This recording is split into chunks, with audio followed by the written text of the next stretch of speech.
Hello, boys and girls. This is Mrs. Wulf.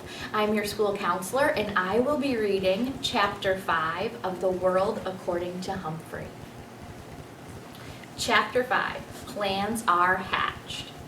When Mr. Morales went into the kitchen to get a glass of water, I carefully opened the lock that doesn't lock and slipped out of my cage. I leaped over to the chair, then scampered down to the floor and hid in the corner behind the long curtains. Mr. Morales returned and sat down again.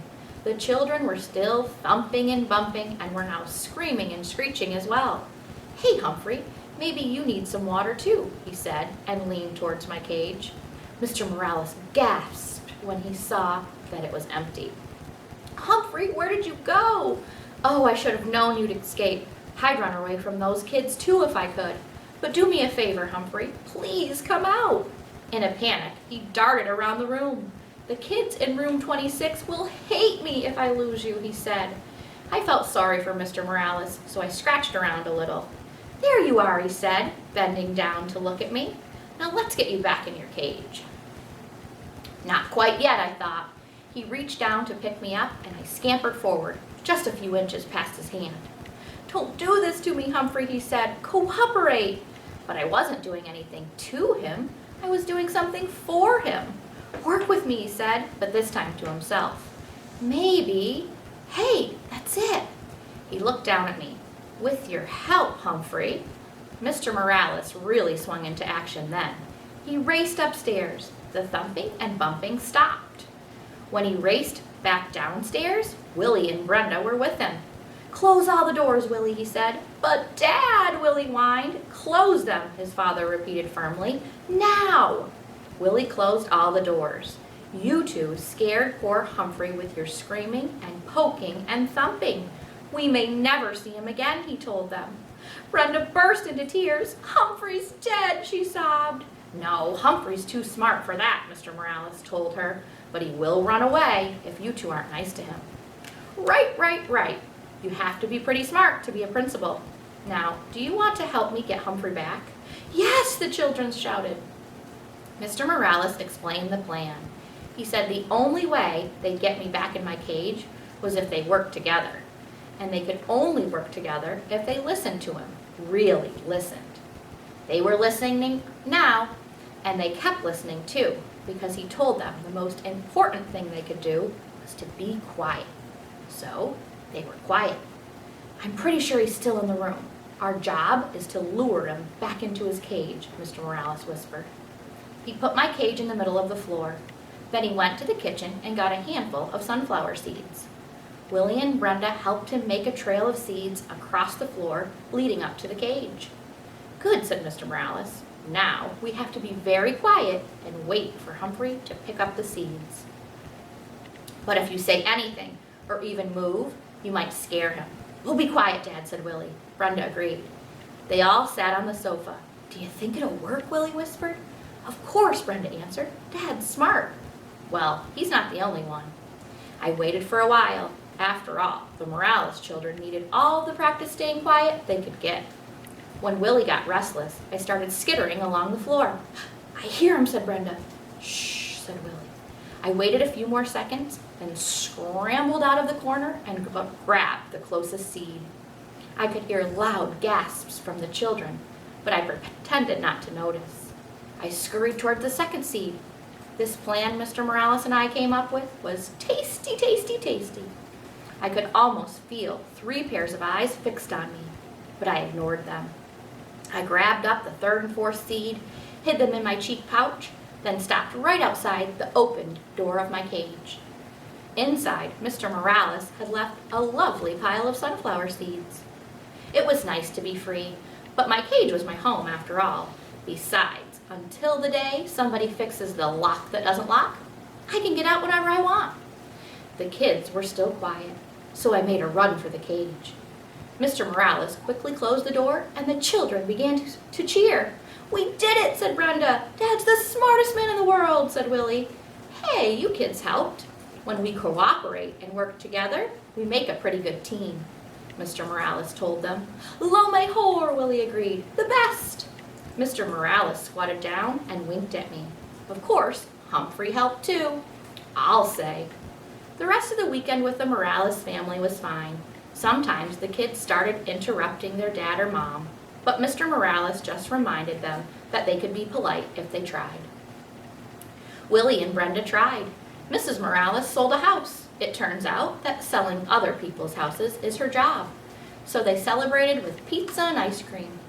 Brenda learned to hold me gently. Willie even cleaned poo out of my cage, which I appreciated. Life is good, I thought, as Mr. Morales drove me back to school Monday morning.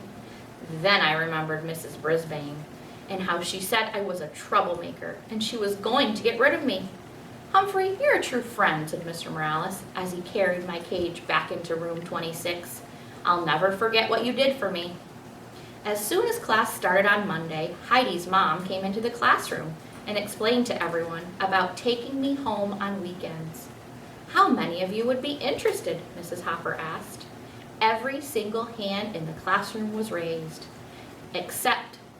Every hand except one, Mrs. Brisbane's. Still, it was a pretty good week. I got a 90% on my vocabulary test. I'll bet say I got 100%. But she still didn't raise her hand, even though she promised. And Aldo talked more and more every night. On Tuesday nights, he leaned in close and asked, Humphrey, do you ever wish you had a girlfriend?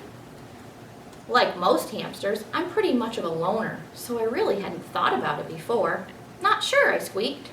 I would like one, said Aldo, a really nice girlfriend. I felt so sorry for Aldo. I squeaked extra loud when he performed his broom balancing act for me.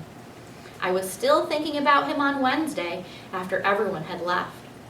While there was still light coming in from the window, I meandered outside my cage to help myself to any mealworms that Heidi might have left behind when she fed me earlier in the day. The table was covered with newspaper, and while I nibbled, I browsed the news. All of life was there on the pages of the newspaper. Births and deaths, lost pets, sad, sad, sad. Funny jokes, good news and bad news. Then there were the ads. My, there were so many stores. Not just Petorama, but Shoe-O-Rama, Food-O-Rama, and books galore, and Wide World of Tools. And there were other ads too. One in particular caught my eye that afternoon. It read, Work nights? Lonely? Want to meet others who work nights? The Moonlighters Club, for people who work at night. Meetings are held during the day on weekdays. Hikes and outings to restaurants, parks, plays, movies, and much more. There was a name and phone number at the end.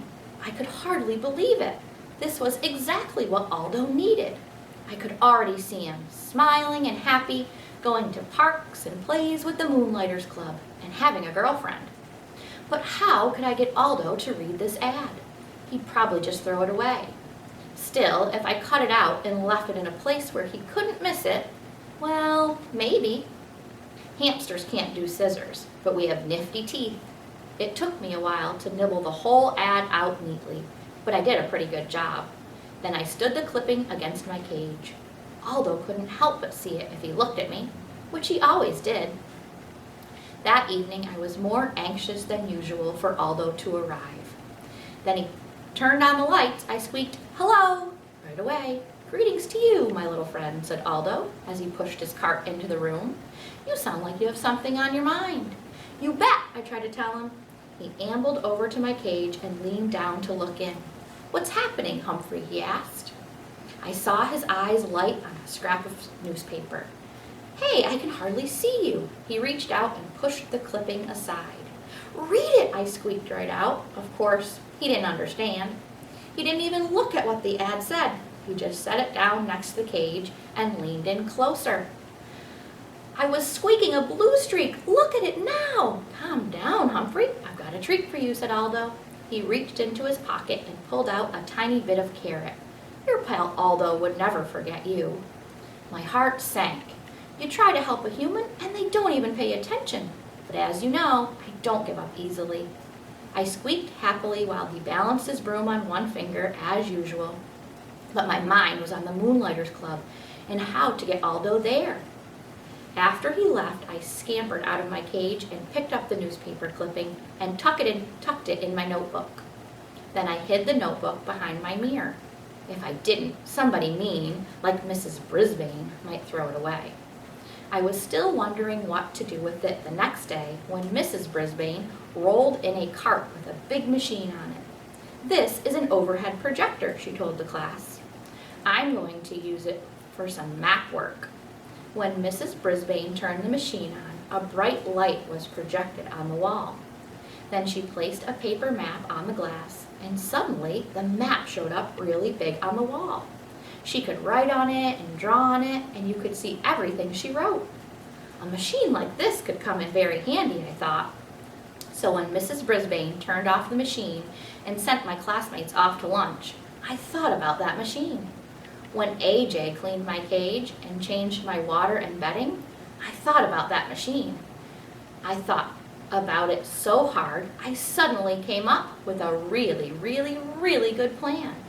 But it would be difficult to carry out and dangerous as well. Tip 5. If a hamster manages to escape his cage, you can sometimes lure him back in with a trail of sunflower seeds.